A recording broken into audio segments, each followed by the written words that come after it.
Hola a todos. Hoy vamos a meternos con el capítulo 11 de Juan, una historia que seguro muchos conocen, la de Lázaro. Sí, una historia central, ¿eh? Muy potente.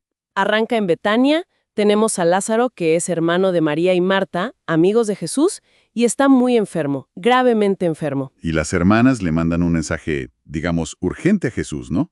Le dicen, Señor, mira, el que amas está enfermo. Exacto. Y la respuesta de Jesús, bueno, de entrada es como intrigante. Sí, totalmente. Dice que la enfermedad no es para muerte, sino para la gloria de Dios y del Hijo. Y luego, lo más inesperado quizás, se entera y, en vez de salir corriendo, se queda 2 días más donde estaba. Esa demora, ¿verdad? Es lo primero que salta a la vista. ¿Por qué esperar? Totalmente. Bueno, después de esos 2 días, ahí sí les dice a los discípulos, vamos a Judea otra vez. Y claro, los discípulos se asustan. Le dicen, pero Rabí, hace nada querían apedrearte allí, los judíos. ¿Y vas a volver? Mucho riesgo. Jesús les contesta con esa metáfora, ¿no? De caminar de día para no tropezar, de la luz. Ajá. Y luego le suelta la frase, nuestro amigo Lázaro duerme. Así como si nada. Pero voy para despertarlo. Y claro, ellos, pues lo toman literal. Piensan en dormir de verdad. El descanso normal, sí. Piensan, bueno, si duerme, se va a poner bien. Entonces Jesús tiene que ser súper directo. Les dice, Lázaro ha muerto, sin rodeos. Uf, qué momento. Y añade algo más fuerte aún. Dice que se alegra de no haber estado allí. ¿Para qué? Para que ellos crean. Es una afirmación. Wow. En medio de la noticia de la muerte de un amigo, y fíjate la reacción de Tomás, que a veces es el escéptico, pero aquí, Aquí es el leal hasta el final, ¿no? sí, dice, vamos también nosotros para que muramos con él. Una lealtad, pero oscura, pesimista casi. Refleja la tensión del momento. Exacto. Pero volviendo a esa demora de Jesús, parece muy deliberada, como si necesitara que la situación llegara a un punto sin retorno humano. Que no quedara duda. Eso, para que la fe de los discípulos se fortaleciera al ver lo imposible. Y ves esa brecha, ¿no? Entre cómo entienden ellos las palabras de Jesús tan literal y el significado más profundo. Bueno, finalmente llegan a Betania. Y el cuadro es tremendo. Lázaro ya lleva 4 días enterrado. 4 días. Eso es clave en la cultura de la época. Se creía que al cuarto día ya no había esperanza alguna. La descomposición era segura. Había mucha gente además, judíos de Jerusalén que habían venido a consolar a Marta y a María. El duelo era público. Y Marta, al enterarse que llega Jesús, sale a encontrarlo. Y ese diálogo entre ellos es increíblemente potente. Marta le dice con fe, pero también con dolor, ¿no? Señor, si hubieras estado aquí, mi hermano no habría muerto. Hay un si hubieras. Pero enseguida añade, pero yo sé que a una hora Dios te dará todo lo que pidas. Qué fe la de Marta, ¿eh? ¡Impresionante! Jesús le responde, tu hermano resucitará. Y Marta, bueno, piensa en la resurrección final. La del último día, sí. La doctrina general. Pero Jesús la lleva a otro nivel. Le dice esa frase monumental, yo soy la resurrección y la vida.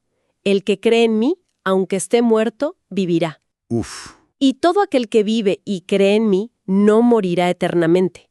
Y le pregunta directamente, ¿crees esto? Esa es una de las grandes declaraciones yo soy del Evangelio de Juan. Es teología pura, en medio del dolor. ¿Y la respuesta de Marta? Es una confesión de fe central. Sí, Señor, yo he creído que tú eres el Cristo, el Hijo de Dios, que has venido al mundo. Tremendo. Sí. Después de este momento tan intenso con Marta, ella va a buscar a María. Y María va hacia Jesús, y al verlo, la reacción es parecida, pero diferente. Ella se postra a sus pies. Y repite casi las mismas palabras de Marta. Señor, si hubieras estado aquí no habría muerto mi hermano. El mismo lamento.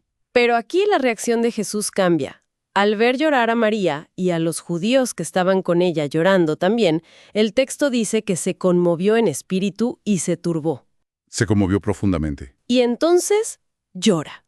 Jesús lloró. El versículo más corto de la Biblia, pero ¿cuánta carga tiene? Muchísima. Muestra su humanidad de una forma muy directa, muy vulnerable. Siente el dolor ajeno, empatiza totalmente, justo antes del milagro más grande. Y la gente que está ahí, reacciona de formas distintas, ¿verdad? Sí, se divide la opinión. Algunos dicen, miren cuánto lo amaba. Reconocen su afecto genuino. Pero otros, más escépticos, cuestionan, que abrió los ojos al ciego no podía haber hecho también que Lázaro no muriera. Comparan sus poderes. Exacto. Esa tensión, esa polarización alrededor de Jesús ya se ve clarísima aquí. Anticipa lo que vendrá. Jesús, todavía conmovido, llega a la tumba. Era una cueva, con una piedra puesta en la entrada. Y da la orden, quitad la piedra. Directo. Y Marta, siempre la práctica, interviene.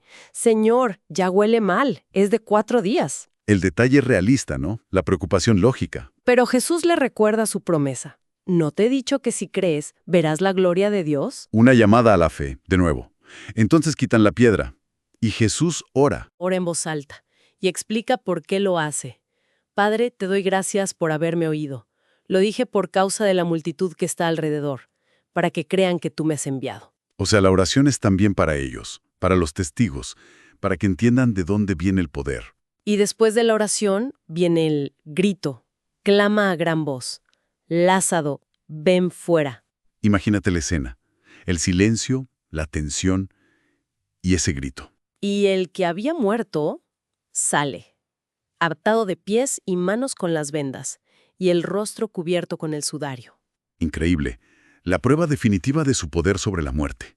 Delante de todos. Y Jesús les dice, desatadle y dejadle ir. Ese desatadle también tiene un simbolismo fuerte, ¿no? Liberación, no solo de la muerte física, sino de todo lo que ata. Las consecuencias de esto son, inmediatas y drásticas. Sí, el impacto es enorme. Muchos de los judíos que estaban allí y vieron lo que hizo, creyeron en él. Pero no todos. Otros se van corriendo a contarles a los fariseos lo que Jesús había hecho. Y ahí se desata la crisis, digamos, política y religiosa. Se convoca una reunión urgente del Sanedrín, el Consejo Gobernante. Y la pregunta es, ¿qué vamos a hacer? Reconocen que hace muchas señales, muchos milagros. El problema no es si es verdad o no. El problema es el efecto que tienen. Tienen miedo. Dicen, si le dejamos así, todos van a creer en él. Y vendrán los romanos y destruirán nuestro lugar santo y nuestra nación. El temor es perder el poder, perder el status quo ante Roma. Es un cálculo totalmente político. Totalmente. Y en medio de esa deliberación interviene Caifás, que era el sumo sacerdote ese año. Y dice esa frase terrible y, según Juan, profética. Ustedes no saben nada, ni piensan que nos conviene que un hombre muera por el pueblo y no que toda la nación perezca. Juan interpreta esto como una profecía involuntaria. Caifás lo dice por conveniencia política, pero está anunciando sin saberlo la muerte redentora de Jesús. No solo por la nación judía, sino para reunir a todos los hijos de Dios dispersos. Pero el efecto inmediato es que sus palabras convencen al consejo. A partir de ese día, dice el texto, ya conspiraron para matarle. La decisión estaba tomada. Se vuelve oficial, digamos. Por eso Jesús ya no andaba abiertamente entre los judíos. Se retira a un lugar llamado Efraín, cerca del desierto, con sus discípulos. La tensión de cara a la Pascua que estaba cerca es máxima. La gente en Jerusalén se pregunta si Jesús se atreverá a ir a la fiesta. Sabiendo que había órdenes de arresto contra él. Es la gran paradoja, ¿no? El milagro más grande, la resurrección de Lázaro, que demuestra su poder sobre la muerte. Es justo lo que sella su propia sentencia de muerte por parte de las autoridades. Exacto. Este capítulo lo tiene todo. La fe de Marta y María en medio del dolor. La compasión tan humana de Jesús. Su llanto. Su llanto, sí.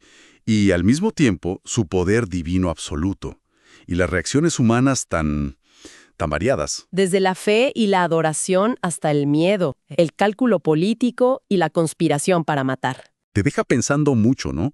¿Cómo respondemos ante aquello que nos desafía por completo, que sacude nuestras certezas y nuestras estructuras de poder? O crees o conspiras. Parece que no había término medio ante algo así. ¿Qué dice eso sobre nosotros, sobre la naturaleza humana? Esa polarización tan radical. Una pregunta que resuena hasta hoy ciertamente.